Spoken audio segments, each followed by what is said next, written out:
Sejam bem-vindos ao podcast Educação. Eu sou a Emily. Eu sou a Thaisa. Nós somos mães, educadoras, entusiastas de uma educação mais afetiva, mais respeitosa, mais sensível, mais humana. Tanto para crianças, jovens, professores, funcionários de escola e todas as pessoas que, de alguma maneira, são responsáveis pela educação de alguém. E hoje o nosso objetivo aqui é falar sobre parceria família-escola. Bem, tudo isso gera em torno de uma temática importante, comunicação. E a gente sabe, né, que comunicação não é o forte de muitos de nós, né, das pessoas em geral, e isso reflete também nas instituições. Então, o tema não é novidade, que às vezes a gente tem problemas de comunicação. Mas enquanto famílias ou escolas, professores, como a gente vai desenvolver essa parceria? Até porque isso é digamos assim, é um mote, né? Um chamariz de muitas das escolas. Então, a gente procura, a gente passa e sempre vê parceria família-escola. Nós prezamos pela parceria família-escola. Então, a escola usa, né, isso como um elemento de ganho, né, para a educação dos nossos filhos, e a gente tem certeza que isso é importantíssimo. Mas, então, a gente vai dialogar um pouquinho sobre isso. Como mães, a gente tem, né, uma percepção, um lugar de fala, mas também como educadoras, observando isso dentro do ambiente escolar. Então, uma das nossas grandes percepções é que, infelizmente, em muitos casos, essa parceria que é colocada lá no banner, no outdoor, ou que vem na propaganda da escola, ela não se efetiva. Tem a parte da escola, mas eu vou começar trazendo o lado das famílias, né? Infelizmente, cada vez mais a gente percebe as famílias muito distantes. As famílias, de fato, terceirizando a educação e se abstendo de muito da realidade, né, das crianças nesse ambiente escolar. E a gente vai continuar falando muito sobre essa temática, mas se a gente já fala de se abster da educação como um todo, quem dirá no ambiente escolar? Que a gente tem regra, que tem tarefa, que tem prova, que tem ali um cotidiano intenso de atividades em que, teoricamente, os pais deveriam participar, né? E que a vida é cada vez mais corrida, cheia de seus desafios, afasta os pais, afinal eles acham que tem gente lá muito mais capacitada que eles para cuidar disso. E eles pensam, eu estou pagando a escola, eu estou pagando uma escola cara, né? E aí, normalmente, eles se preocupam quando alguma coisa dá errado. Seja na educação do filho, seja na nota, seja no comportamento, ou às vezes até alguma coisa mais grave que aconteça na escola, né? O pai, nesse momento, ele desperta para ir lá na escola conversar. Outros não, né? Então, nós temos sim essa realidade do pai, que não vai em reunião de pais, né? Que não vai na entrega de notas, que pega depois na secretaria, e que ele realmente ele acha que ele não precisa. Porque a escola sempre faz igual, toda reunião é igual, eu não preciso ir. Então, realmente tem essa questão dos pais. Mas isso não justifica a questão da escola, né? Ignorar os pais que querem participar. Porque o que acontece? Muitas vezes a escola fala, mas o pai não quer. O pai não se interessa. Já vira uma premissa, né? Já vira uma premissa. Fala, o pai não se importa, né? Que a gente às vezes escuta, mas o pai não se importa. Então, a gente está generalizando, né? E eu acho que o papel da escola é incentivar, né? Seja para os que querem, para os que não querem, mas vamos pensar qual é o papel da escola, quando ela se promove a ter essa integração entre família e escola. É incentivar, é convidar. O pai não foi uma, não foi duas vezes, mas continue convidando, continue chamando. Uma hora ele desperta para isso. Uma hora ele desperta e pensar em algumas maneiras de envolver esse pai, essa família, que eu sei que a correria do dia a dia, como você falou, às vezes atrapalha um pouco, distancia. E é cômodo, né? É cômodo para o pai, para a mãe, pensar, não, meu filho está tranquilo na escola, ele está seguro na escola. Enquanto ninguém me mandar um bilhete ou me chamar na escola, tá tudo certo. Exato. Tem pai que fala assim, nossa, quando toca o telefone e é da escola, já meu coração já... Ai, meu Deus, o que será de errado que teve? Esses dias a gente conversou, até conversei com a coordenadora da escola dos meus filhos, eu falei, engraçado, a escola só me liga quando tem alguma coisa de errado. Né? Só liga quando tem alguma coisa errada. Eles não ligam, gente, para elogiar o seu filho, para dizer que seu filho é uma excelente criança. Não, eles ligam para falar que ele bateu no coleguinha, que ele mordeu, que ele estava atrapalhando a aula. Então, assim, o pai já gera essa ansiedade. Nossa, estão me ligando da escola, deve ser algum problema. Então, já tem esse receio do pai. E a gente talvez tentar, de uma maneira consciente, romper essa barreira. Romper essa barreira de que a escola não precisa ligar só no momento da dificuldade, só no momento da coisa ruim, né? Nós pensarmos maneiras de trazer realmente essa parceria família-escola. Em que momento que a escola pode contar com os pais? Né? E aí cada escola, talvez, de acordo com a sua dinâmica, pensar nessa questão e cada pai e mãe, como a gente conversou, pensar na hora da escolha da escola, né? E assim, a gente pode pensar, então, que existe ali um status quo, né? Que a escola se acomodou porque entende que os pais nem vêm mesmo, os pais nem se importam mesmo, a gente chama, a gente marca reunião, e eles não estão interessados. Então, quem, né, de forma ali emocional, vai se empenhar para fazer uma reunião atrativa, efetiva, que, né, busque trazer esses pais se eles não vão mesmo. Então, existe isso. O que a gente propõe aqui é que a gente possa refletir para romper esse status. Porque é muito triste a gente pensar que as escolas se acomodam num lugar onde é muito mais fácil, às vezes, não lidar com os pais. Porque a gente também escuta das escolas que ou o pai só está desinteressado, ou o pai só quer dar pitaco. Só reclama, interfere demais. Só reclama. Exatamente. Interfere demais, reclama demais, nada tá bom, nada tá certo. Então, até que ponto a gente quer mesmo que essa parceria aconteça? Será que a escola realmente quer? Porque talvez, né, a gente faz um teatrinho disso, a gente faz uma encenação. E quando a gente pensa verdadeiramente em quem está lá na outra ponta, são as nossas crianças, são os nossos filhos. E essa falta de uma parceria efetiva, ou que seja, se parceria for uma palavra muito forte, uma comunicação efetiva, isso tudo prejudica eles, né? Então, assim, um distanciamento da família, e aí muitas vezes a gente percebeu isso no cenário da pandemia e o pós-pandemia, né? Porque entrou um elemento virtual aí. Então, o elemento virtual, no meu entendimento, ele criou uma barreira que é meio invisível, que parece até que aproximou mais. Mas eu não acho que isso seja verdade. Eu acho que isso criou um distanciamento, criou uma desculpa, criou um canal ali virtual, onde a gente acessa bem menos a escola, os professores, e a escola também acessa menos os pais. Tem menos acesso ao que está acontecendo com a família, tem buscado cada vez menos. Por quê? Para que a gente vai fazer reunião? Para entregar nota? Vamos mandar essas notas mesmo, manda lá no WhatsApp, manda no aplicativo da escola, e os pais que tiverem interesse vêm falar com a gente. Mas, assim, cada criança, para ter aquela nota, ela teve uma história, ela teve, né, toda uma trilha que ela vivenciou ali de aprendizado. Será mesmo que não é importante só porque a criança está com a nota boa? Então, comunicação é um ponto delicado. É delicado. E a pandemia, ela gerou uma certa independência em algumas crianças, que antes a comunicação era muito via pai, mãe. Na pandemia, por conta das aulas virtuais, a criança precisou ter uma independência maior, o que não é ruim, não.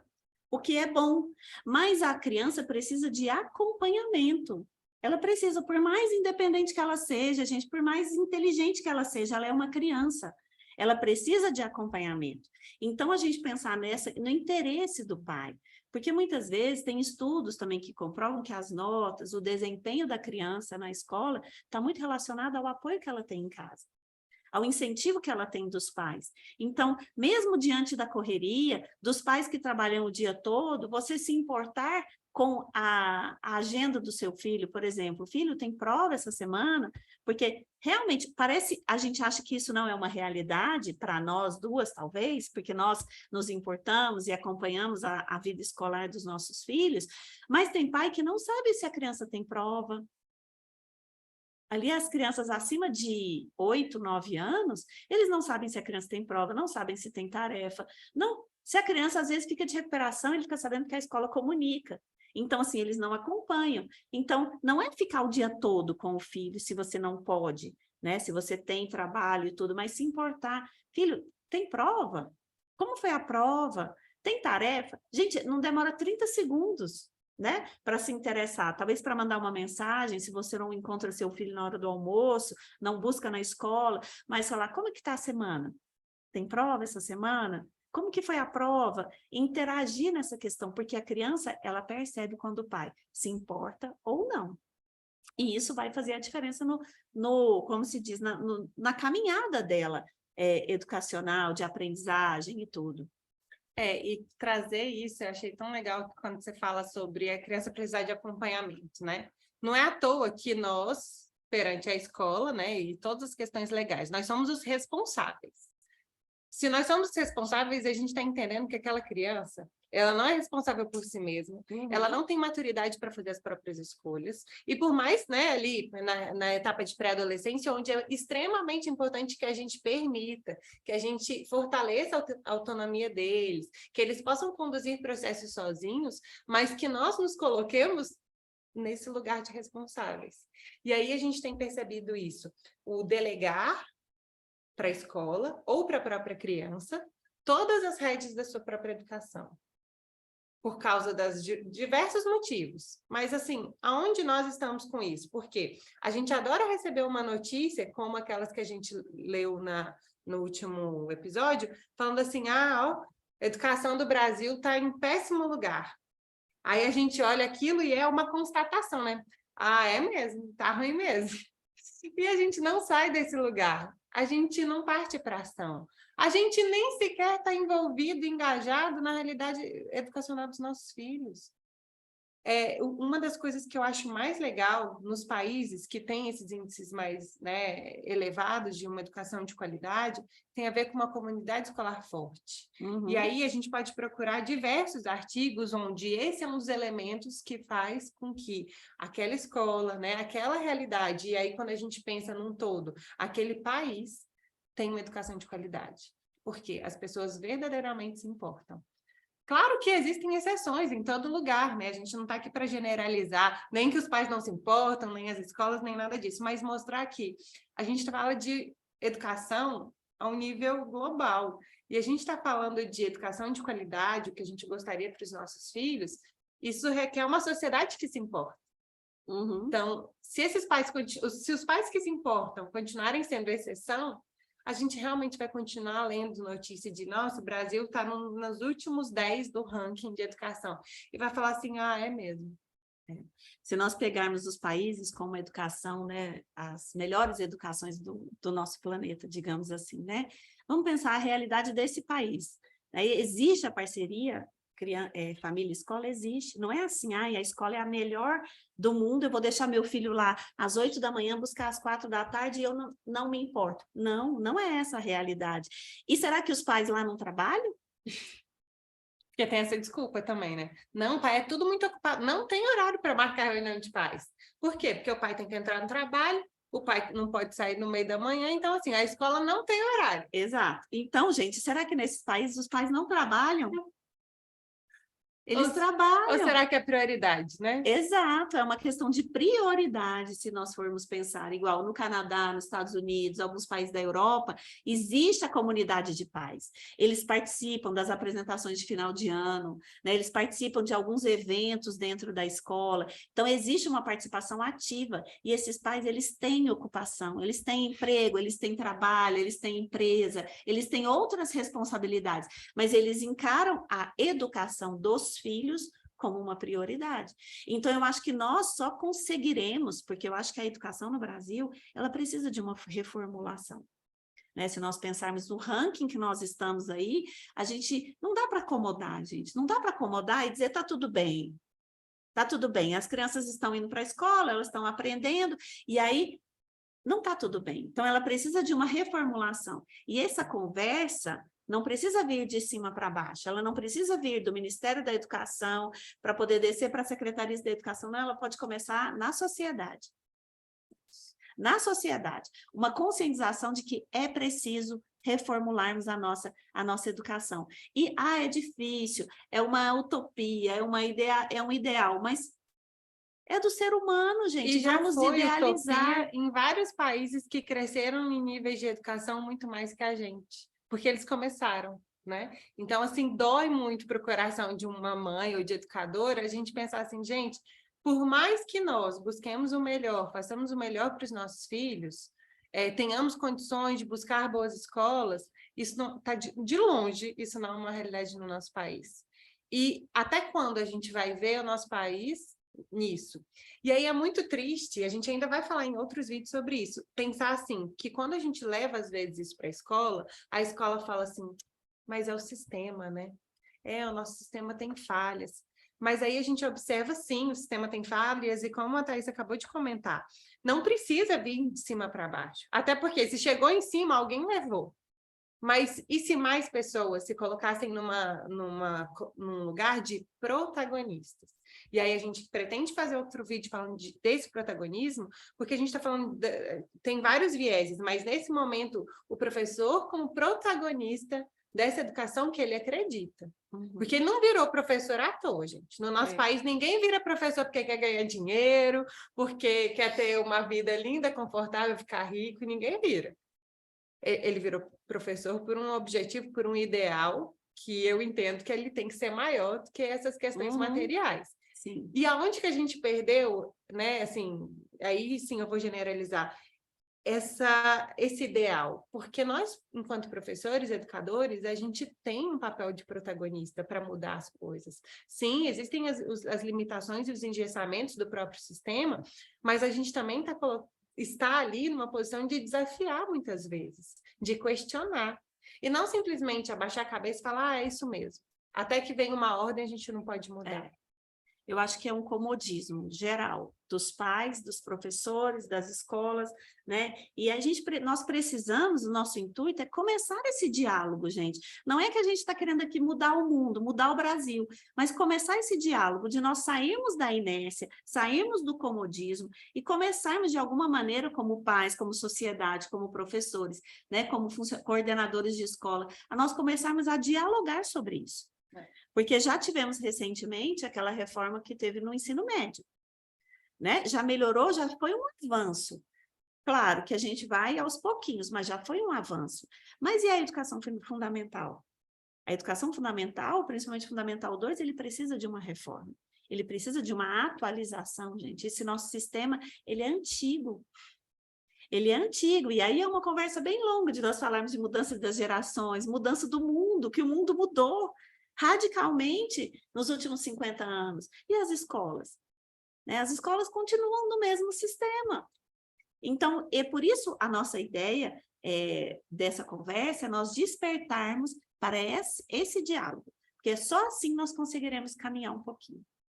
E acho que uma palavra que pode trazer um pouquinho assim, o viés desse nosso episódio é prioridade, né? A gente pensar assim, em que lugar do seu ranking pessoal, seja você pai, seja você professor, de verdade, assim, não no ranking das suas atividades diárias ou do tempo que você ocupa, mas do quanto a gente investe a educação das nossas crianças está, né, dos nossos jovens. Porque eu fiquei muito triste quando eu fui na última reunião da escola e que eu contei ali os pais. Não tinha 10% da comunidade escolar lá. E aí, as próprias pessoas, né, que estavam conduzindo a reunião, falando, porque a gente sabe que é difícil e tal.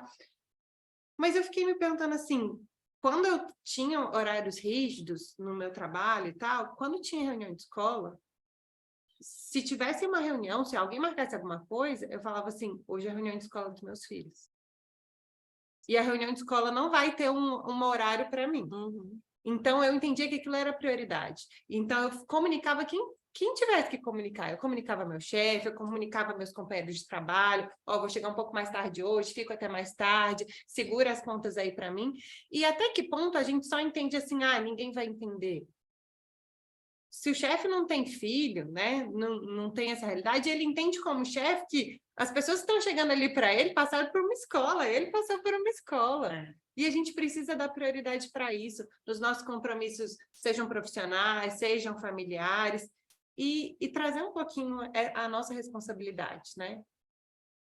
Entender a escola dos nossos filhos, a educação deles como prioridade, e entender que o nosso engajamento nesse ambiente escolar, ele faz toda a diferença. Sim, e a prioridade, gente, não é você trabalhar mais para pagar uma escola mais cara para o seu filho, né? Isso não é prioridade para a criança, isso não garante o sucesso dela profissional. Não, eu estou pagando a melhor escola, então eu fiz a minha parte. Não. Às vezes, você pode pagar uma escola mais barata e participar mais, né? Não trabalhar tanto e participar mais da vida escolar do seu filho. E isso vai ter, sim, um resultado positivo. Acredite, vai ter um resultado positivo no desempenho, na educação dele como um todo. E sabe que a gente estava comentando mais cedo de uma atividade que tem na escola das crianças, onde os pais vão, né? E é muito isso, né? Já reparou como as crianças gostam de que os colegas ou o professor saiba quem é aquele, né? Saiba que aquele ali é meu pai, a tia conhece meu pai. E achei tão interessante isso, porque às vezes meus filhos falam assim, mas a tia te conhece? Quando me cumprimenta pelo nome ou quando eu cumprimento elas. Então, é eles entenderem que, por mais que às vezes os dias são chatos, ou são desafiadores, ou tem prova, ou tem muita tarefa, ou seja o que for, a minha mãe, o meu pai, tem uma relação com aquela tia, com aquele tio, e os meus tios, né, da escola, professores, seja como eles chamam, tem uma relação com a família. Isso traz segurança para a criança. Ela se sente cuidada, ela se sente amada, ela se sente protegida. Então, às vezes, são coisas tão pequenas e que a gente ou banalizou ou a gente esqueceu mesmo, né? Então, assim, a gente não está não é só sobre mudar completamente de comportamento, mas é sobre sair da inércia. É fazer alguma coisa um pouquinho diferente do que a gente estava fazendo ontem. Né? Pequenas ações, né? Já fazem a diferença. Então, esse foi mais um episódio do nosso podcast Educação. A gente está mega feliz com esse projeto e convida vocês a seguirem a gente. Nos sigam aqui no YouTube e no Instagram. Até mais.